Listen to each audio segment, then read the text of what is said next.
গ্রামে পাকা রাস্তা নেই, পানীয় জলের সুব্যবস্থা নেই, চূড়ান্ত বেনিয়ম আইসিডিএস কেন্দ্রে। প্রতিবাদে তালডাংরা বিধানসভায় উপনির্বাচনের আগে বৌরদা গ্রামের মানুষদের সমবেত ভাটে ভোট বয়কটের ডাক। আজ তালডাংরা বিধানসভার উপনির্বাচনের দিন ৬৫ নম্বর বুথ কুলডিহা সংসদের বৌরদা গ্রামের মানুষজন ভোট দান থেকে বিরত রাখছেন নিজেদের।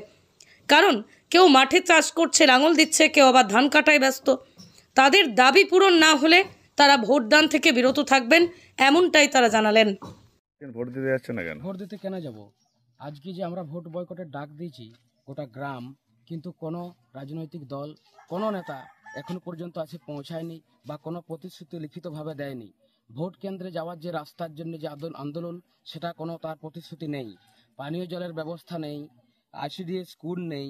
এই যে সমস্ত বিষয়গুলো নিয়ে আমরা আজ এতদিন ধরে শোষিত বঞ্চিত হয়ে পড়ে রয়েছে এই গ্রাম। কোনো রাজনৈতিক নেতা এখানে তাকায় নেই। শাসক দলের কোনো রাজনৈতিক নেতা আসেনি, বিরোধী দলের নেতা কেউ আসেনি।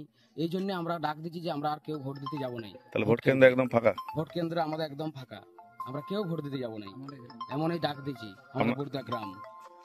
আপনার নাম? আমার নাম বিশ্বজিৎ লোহার।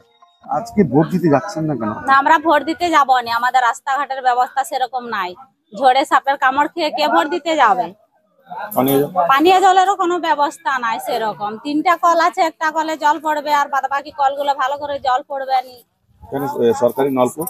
সরকারি নলকূপ পাইপ কোথাও আছে মাটির তলে, কোনো ব্যবস্থা নাই। আজও জল আসেনি? না, আজও জল আসেনি। তাহলে ভোট এলে কি রাজনৈতিক নেতারা আসে প্রতিশ্রুতি দেয়? হ্যাঁ আসে, এটা ওটা বলে দিয়ে চলে যায়। সরকারি কোনো আধিকারিক বা কেউ এখানে আমরা জানিয়েছেন? হ্যাঁ জানিয়েছি, কিছু হয়নি? না কিছু হয়নি। ICDS centre? না নেই। কি অবস্থা আইসিডিএস সেন্টারে? আইসিডিএস সেন্টারে কি অবস্থা রয়েছে? ওই ম্যাডাম আছে একজন খেজুরি ঘাটে দিয়ে চলে যায়, কেন সে ছেলে পড়াবার কোনো শিক্ষিকা নাই। এই দাবিগুলো তো আপনাদের ছিল, এগুলো পূরণ না হওয়া পর্যন্ত কি? না, আমরা ওই দাবি পূরণ না হওয়া পর্যন্ত আমরা ভোট দিতে যাবো না। আমার নাম অনিমা লোহার।